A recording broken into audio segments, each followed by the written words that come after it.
রাখার একটি দোয়া নবী সাল্লাল্লাহু আলাইহি ওয়াসাল্লাম আমাদেরকে শিক্ষা দিয়েছেন, আর সেটা হলো আল্লাহুম্মা আহিল্লাহু আলাইনা বিল ইয়ুমনি ওয়াল ঈমান ওয়াস সালামাতি ওয়াল ইসলাম রাব্বি ওয়া রাব্বুকাল্লাহ।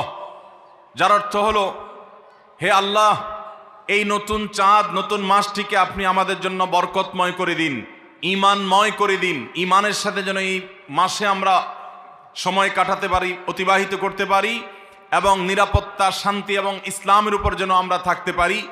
হে চাঁদ, তোমার এবং আমার পালনকর্তা এক আল্লাহ। এই দোয়া পাঠ করা সুন্নাত চাঁদ দেখার পর। আবার দোয়াটি বলছি, আল্লাহুম্মা আহিল্লাহু আলাইনা বিল ইয়ুমনি ওয়াল ঈমান ওয়াস সালামাতি ওয়াল ইসলাম রাব্বি ওয়া রাব্বুকাল্লাহ। এটা সেই সকল সৌভাগ্যবান মানুষরা পড়বেন যারা চাঁদ দেখতে পেয়েছেন।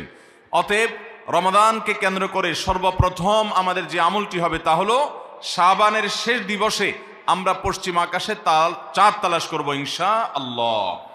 আজকাল আমরা বেশিরভাগ মানুষ চাঁদ তালাশ করি ফেসবুকে, সোশ্যাল মিডিয়াতে। আমরা ফেসবুক বা সোশ্যাল মিডিয়া থেকে নিউজ নিতেই পারি, কিন্তু আমার একজন মুসলমান হিসাবে কর্তব্য হলো আমি পশ্চিম আকাশে শাবানের শেষ দিবসে চাঁদ তালাশ করব।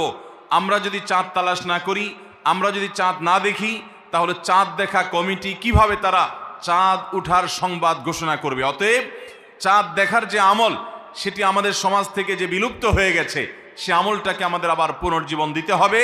প্রতিটি পাড়ায় মহল্লায় আমরা আনন্দ উৎসবের সাথে রমাদানের চাঁদ তালাশ করব, এবং ঈদুল ফিতরের জন্য, অন্যান্য মাসের জন্য আমরা চাঁদ তালাশ করব।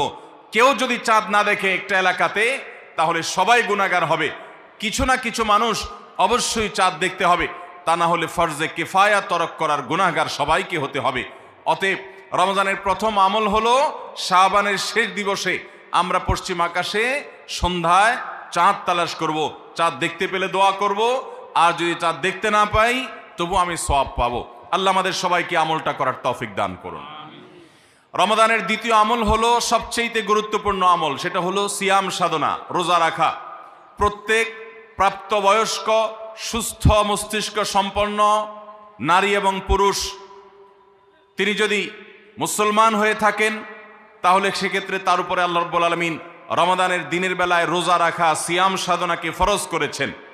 প্রত্যেক প্রাপ্তবয়স্ক মুসলিম নারী এবং পুরুষ যদি সুস্থ সবল হয়ে থাকেন, আল্লাহ রাব্বুল আলামিন এই ফরজটাকে পালন করতে হবে। আল্লাহ বলেছেন, কুতিবা আলাইকুমুস সিয়াম, তোমাদের উপরে রোজা রাখাটাকে ফরজ করা হয়েছে।